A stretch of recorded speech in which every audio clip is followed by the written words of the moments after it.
Right then, so today I'm doing something a little bit different to normal because this is a review of this particular 10th generation Honda Civic.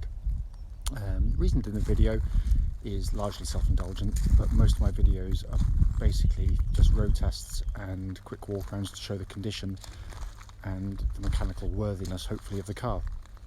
This is rather different. This is more about a more subjective look at the car, what I think of it, what I like about it, possibly what I dislike about it as well. Because when we first saw the 10th generation, we hadn't had one in stock actually for a long time until they came down to a sensible price, we thought. But like a lot of people, my impressions, particularly from photographs and videos, was I was left a little bit kind of, I don't know whether I like the car. And that's just from a visual rather than a sort of a drive of the car. When we got our very first one a few months ago, a red diesel, I have to say, in the flesh, it's just so much nicer looking than it actually looks, as I say, in videos and on the photographs, because it's actually a very, very striking car. Not to say perfect, and also it's personal opinion, which obviously varies from person to person, quite rightly. But what I like about the car more than anything else is the fact that it is different. It has a real presence actually. Certain angles really suit it beautifully. You go down low like this, it's got a very aggressive looking stance to the car. It sits very solidly. This one probably a little bit more extreme than others because it's the orange line, so it's got the orange insets and exterior styling cues, which again won't suit everybody, but I have to say pretty much everyone that's seen the car in passing has commented what a lovely looking car it is. So that was quite interesting and unprompted as well. But as I said, it does look a very sort of solid looking premium car. And then we get up close, you get a look at the sort of finer detailing, things I particularly like, which again I didn't think I liked when I first saw it. This chrome sort of brow that runs across the front really sort of gives it a very sort of heavy presence on the car. It makes the car look as though it's looking down at you, frowning almost. The lights are absolutely beautiful with the kind of sort of the multi-lens design. It looks absolutely fantastic. And the bits that people are annoyed by, particularly the motoring press, those big plastic sort of squares or shapes where the fog lights sit, actually makes sense when you see the car. Because what I will say, if you park this car side by side with something, you know, as good as it is, something like a Golf or a Focus, they just don't stand out at all. This really, really stands out, maybe for the wrong reasons for some people, and I completely get that. But as I said, you know, I was in that camp when we first saw the car, but ever since then I've found it, as I said, to be it's an attractive car, and I'm not quite sure why. That's the bizarre thing about it, but there we go. When you come around the back of the vehicle, again, this is because it's a sort of top spec car, but I've not picked it for any other reason. It's the only one we've got, so I can't get a base model or anything like that. That's not what we'd look to sell anyway. Around the back of the car, again, people complain it's got a fussiness to it, it's overstyled, there's too much going on. Again, it is a weird thing. When you see it, it has a kind of it really does. It has a kind of a presence to the way it sits when it's parked up, when it's on the move. The kind of the lines of the car give it kind of a heftiness, but it is very, very striking indeed. As I said, that doesn't necessarily mean it's going to appeal to everybody, but certainly I've come to really appreciate it, and it's fairly typical of Honda design that they quite often I'm left a little bit cold by my first acquaintance with them, but then after a period of time you kind of appreciate what they've done with it, and particularly many years down the line, you know, a lot of the Honda cars stand the test of time incredibly well. So coming to the kind of the interior of the car now and its design, Honda, you know, they are incredibly practical cars. They're really clever in what they do, little things. Huge boot, really nicely finished on the car, and then you get this parcel shelf, which again has been kind of ridiculed by some motor magazines, which is absolutely daft, because quite often if you don't want the parcel shelf, you've got to put it somewhere. So all you do on these is, you've seen many times hopefully, put that it rolls away. You can take that out as well if you really want to, but it's instantly gone, because the only purpose of a parcel shelf isn't really putting anything on it, in all honesty. It's to hide things from view, and that works absolutely brilliantly. Again, nice little touches. Quite often you find that ridge there is vertical on some cars. On these it's sloped, so if you do put things in, you need to slide them in. You can slide them, they don't come to a sort of thudding stop. So again, coming into the back of the car, first things first, good entry into the car. Seating's really good in the vehicle. They offer those front seats, and again, what I try and do on all our videos, whether they're for sales purposes or otherwise, is to show them as they would be. I'm 6 foot tall, and I set both front seats to exactly the position that I'd be comfortable in the front, and that's the leg room you get there at the back, which actually, it doesn't look it quite on the video. I can sit behind myself in there very comfortably indeed, and the seats they're very pleasant in the back. And on this particular Prestige model, these particular ones they're actually heated as well, but nicely finished, very well built and put together. All the furnishings really well done, as you expect of a Honda. And then coming into the sort of the cabin at the front here for the passenger and driver, again, obviously because it's got the orange accents on it, so it's not necessarily representative of what you normally see, but it is a very sort of smart, modern looking interior. The seats are really good on these, by the way, really, really good. They've done a lovely design on them. A couple of weird styling features, again, things which kind of, when I first saw the car, I just couldn't understand or really appreciate or even like. So basically that section of the dash looks completely disjointed. When you look at the steering wheel, it seems to come to a sudden stop where the orange line finishes at the to the right of the sat nav. I'll go to the other side in a second as well. So when you come in this side, again, look at it. The orange line comes to a stop. It seems like it's kind of, again, it has a kind of slightly disjointed look, which again in photographs and videos makes the car look, the interior look a little bit disjointed, not quite as one, if you like. But I'll sit in the driver's position and show you what a driver actually sees.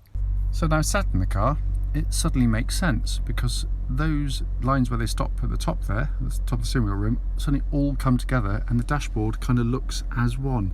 So it does make sense, and it works actually really very well.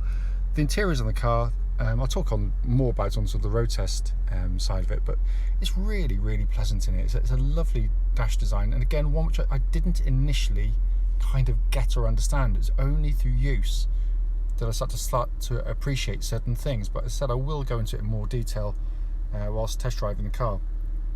One thing, this is the petrol 1.5 turbo, and obviously you can see automatic.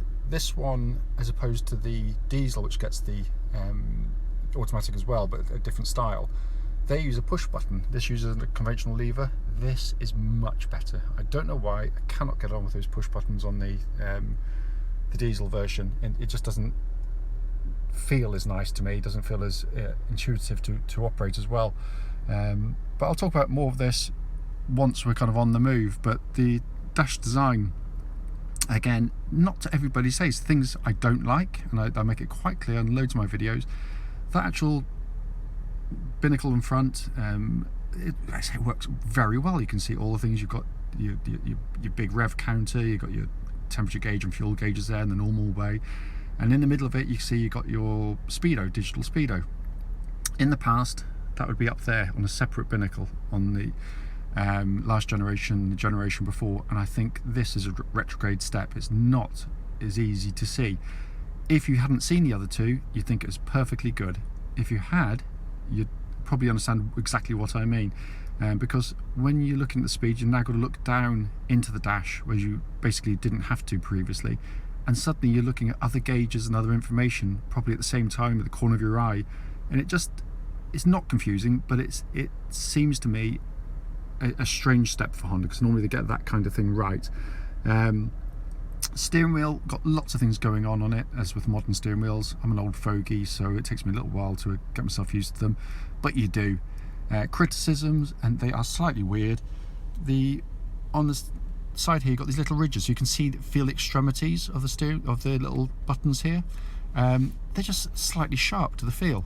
That's what I'd say. It's a strange thing, and it's a strange thing to complain about. But the actual actuation of the switches, as you'd expect on all Hondas, is beautifully done. now the thorny subject, infotainment, that dreadful word. I really hate it. Here we've got sat nav, you've got your radio, your information. So basically, you just press the home button there. You go into various other things.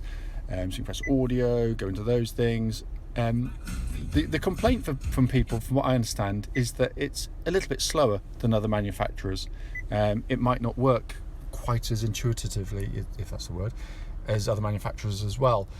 For me, I've used it on other Hondas, so I'm very used to it. It actually works perfectly well for me. I'm willing to wait more than a nanosecond longer for things to sort of change page or screen.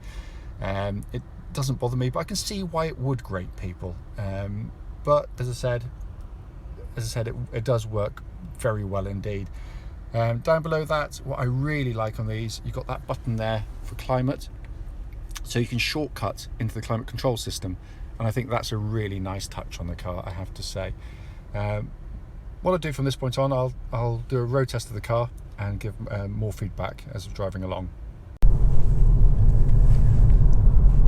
So here we are now in the car and driving. First impressions with these Civics, the first thing I've noticed straight away, because having driven thousands of the 9th and 8th generation cars, I've become very used to the way they drive, and they've got an immediacy about them which you notice straight away. There's something quite different about these, and I know this stretch of road so well, having driven it tens of thousands of times. And the first thing that strikes you is the suspension, and suddenly you've got the benefit. You can see why Honda have reverted back to fully independent suspension all around. This little section here, just outside the farm, is really pitted, really bad, and that is incredible, I have to say. That is an absolute game changer for this car compared to the last generation. It feels very, very sophisticated, I have to say. But I'm going to come back to that in a minute, because the sequence and order in which I want to do it slightly different to that, because I want to talk about kind of sitting in the car first of all. But that basically just, it was fresh in my mind. I had to say it out loud very quickly. First things, again, by comparison to other Civics. Now, not everyone that jumps in a Civic like this would have driven previous shaped Civics. Those that did or have, first of all, will notice how much lower in the car you're sitting. A criticism of the last car, for some people at least, was the fact that you seem to be kind of perched up slightly in the car in terms of its driving position. These, it's more conventional. It's much more like other cars of its type and competition. And yes, you feel very much lower in the car, and that can be seen as good and bad. You know, I get that. But the driving position itself, very good, very natural. Pedal positioning, steering wheel, everything's as it should be, directly in front. It just feels like anyone in theory should get comfortable very, very easily indeed. I'm 6 foot, and I've got absolutely tons of headroom in the car, and again, that is a noticeable difference between this and the last generation, where even I could sort of, if I was wearing a hat or something, because I'm bald as a coot unfortunately, would sort of scraze my head on the roof lining on occasions, and sort of lower myself down and tilt the seat back. But a brilliant driving position. And then sat in here, again, you know, what I do like about the car, you do feel very much kind of in the car and surrounded the dash and the controls for the car. Everything, there's no stretch here on the main kind of infotainment area and the controls for the heating, etc. It's just there. There's no kind of doing that at all. It's beautifully done ergonomically. Likewise, switches down here, not used that regularly, or very easy to get to. The steering wheel really does feel nice to hold. As I said in the walk around part, you know, I still have a slight question mark over the sort of tactile feels of these switches on the steering wheel, but something, it's a minor criticism. On the move, this dash, which again I referred to in the walk around section, Again, it works perfectly well. It's nicely presented. It's very modern. You know, it's very nicely done. You know, I'm looking at the Speedo now, and yeah, the information's there. It's very simple. It's very clear. Anyone that hasn't driven one of these before will no doubt think it's perfectly good. It's only when you've driven the last generation Civics, and you'd normally have it up here somewhere, that you kind of miss it's being there in isolation. And again, it's minor, but to me it's actually quite an important one, I have to say. Something I've got used to very quickly, but I just find looking at that information there for the speed, I'm looking at it, but there's other stuff around it which kind of tends to draw your eye. But there are other bits really nicely done.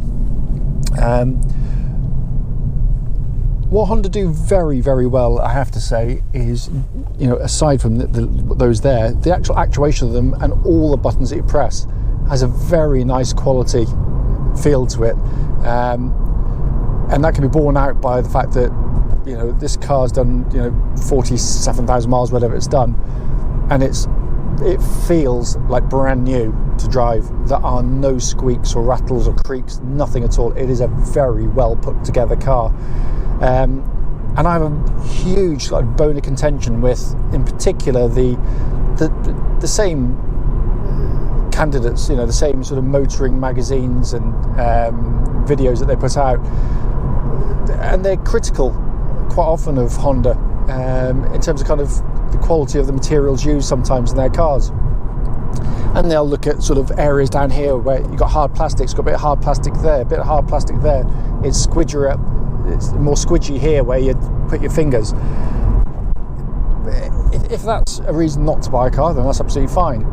Honda basically bolt the cars together brilliantly well, and that's build quality.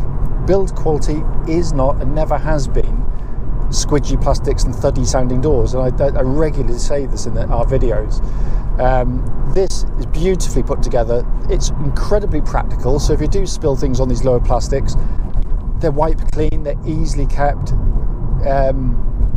It works brilliantly well, and it looks good. I have to say, sitting in the car, you feel as though you're in something at the upper end, definitely, of its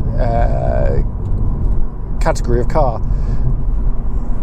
You know, I've sat in sort of Astras and Focuses, which are perfectly good cars. So I'm not being dismissive or detrimental towards them. They're good cars, but they do feel from a class below. When you get in something like this, or something like a Volkswagen Golf, obviously, then you know you're in a sort of a more premium product in this particular sector. It just has that feeling of substance to it that you know isn't going to be there for a couple of years. It'll be there for 10, 15, 20 years, and that's a true sign of, you know, a quality item. What I do notice is the difference sitting in here as opposed to, say, something like a Golf, which is its main competitor. Most people that look at Civics will look at Golfs and vice versa, and ignoring kind of badge snobbery or otherwise, however you want to sort of view it. When you're sitting in these, and when you look at the outside of the cars I mentioned before, there is something that's slightly more dynamic about these,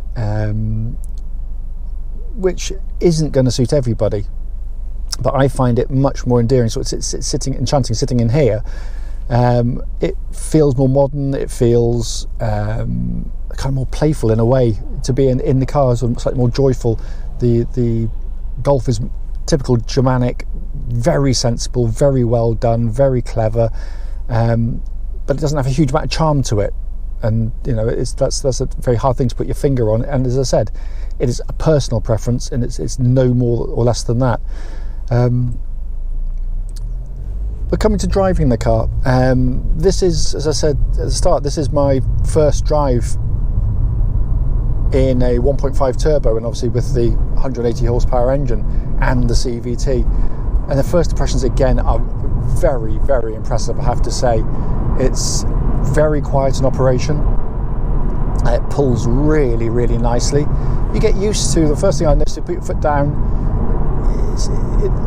some people refer to it as a slight lag maybe, or slight delay. I mean, it is again minuscule, but you just get used to put your foot down a little bit further on the pedal travel, and the thing is up and going, and it pulls fiercely actually through the rev range. So you put your foot down, it likes to go, and it really does pick up. That sort of pick up a hill is very impressive, and the response from the gearbox, which is so smooth in operation, is, I have to say, really impressive. The old 1.8 Civic autos seem a world away from this in terms of performance, refinement, and efficiency. Ultimately, these ultimately are better on fuel.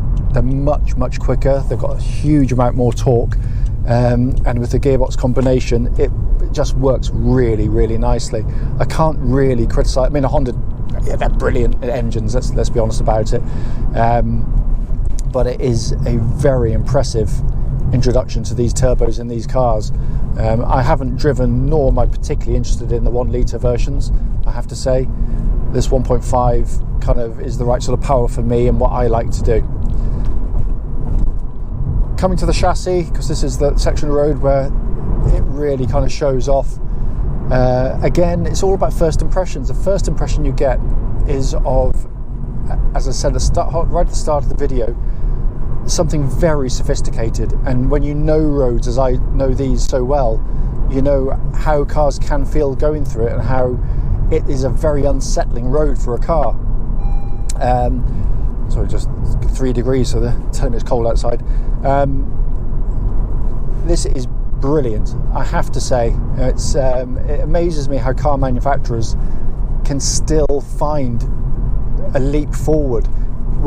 In fairness to this one, obviously the leap forward is probably slightly easier by going from the torsion beam at the back on the last generation to fully independent. So you've got more body control, you've got a better contact for the wheels on the road, and with the rear wheels working independently. I mean, they did a brilliant job, in particular on the 9th generation. It's still a fantastic chassis, regardless of the nature of its layout. But it's only when you drive this when you realise actually how good and how much further they've taken this car on. Because what it does and what it achieves is what all car manufacturers really strive to do, is to give you the best of both worlds. So driving just gently, smoothly, wanting to be slightly pampered, it's very comfortable. The damping, the body control, the lack of pitch, wallow is hugely impressive, I have to say. On any surface, and I've gone up some sort of pretty unpleasant ones there, it really does have a lovely flow to the chassis. It rides on A, B roads and motorway wonderfully well, as good as anything in its class that I've ever driven, I have to say. But where it comes alive is when you pick up the speed, and the front end of the car is genius. The steering, the input, the bite from the front end, you can see why the Type R is such a good car, because it's got such a brilliant foundation and base to work from with this car. Going through corners, you hardly even notice their corners in this car. And it reminds me in some ways of the last generation Honda Accord. Again, a really beautifully damped car that allowed you to flow through corners at much higher speed than you ever thought the car was capable of, but in a completely unflustered way. So corners like that, very little body lean, steering just is so precise, so accurate. Absolutely fantastic, I have to say. Absolutely fantastic. Brakes on the car also feel a fair bit meatier than the last generations. You feel all 4 wheels, you feel it squat down more, less so reliant totally on the front end of the car as the last one was. And again, maybe that's a psychological thing, maybe it's in their head, I don't know, but it definitely feels a much more robust braking system. Again, not to say there's anything wrong with the last one, there wasn't, but again, it just feels like they've really put a lot of extra thought and effort into the engineering of that particular part of the car. So in conclusion, I guess, I'm a Honda man. I'm biased. Simple as that. You know, it's very hard. It's like following a football team. You don't want to think there's anything bad about who you're following, who you support. But I like Honda for a very good reason, I think, and that is that they are still slightly maverick. They're slightly individual. They tend to go their own way with most of the things they do, and I like that about them. But they also have an integrity to their engineering, which I really applaud. They don't design cars, generally speaking, to last, a few years, get them outside the manufacturer's warranty and let them fall apart. They want the car to drive in 20 years' time, still feeling solid, modern in the way it drives. And I collect classic Hondas, and all of them, 30, 40 years old, still have a modern nature to the way they drive. They just don't feel old, and that comes from really thorough engineering, and that's why I like them. They're not flawless. There's things which they could probably do better. They could probably make them slightly quieter, but they're very quiet. But there are other cars that are quieter. Honda themselves could make some of the cost of trim parts in particular, sort of fog lights, that kind of thing, not as ludicrously as expensive as they seem to be. The main service items are actually relatively inexpensive. It's just they've got this annoying habit of charging if you needed a section of plastic here because you damaged it, hundreds of pounds for something that cost them a £5 to make, and it's they don't need to do that, I don't believe. But the car is so well rounded. As a family car, I still can't quite believe how far the car's come. It's a very complete car because it gives you a wonderful chassis right at the top of of its game in terms of the category it's in. It's a very practical car. It's a car that's easy to live with. It's reliable, and it's individual because the styling, which is love-hate, I think is all the better for that. And I hope many more people buy the Honda, keep them in this country, keep them afloat, because it deserves it. It's a superb vehicle. Well, that brings the video to an end. I hope it's been of some use. It's only a little bit of fun. It's not taken too seriously.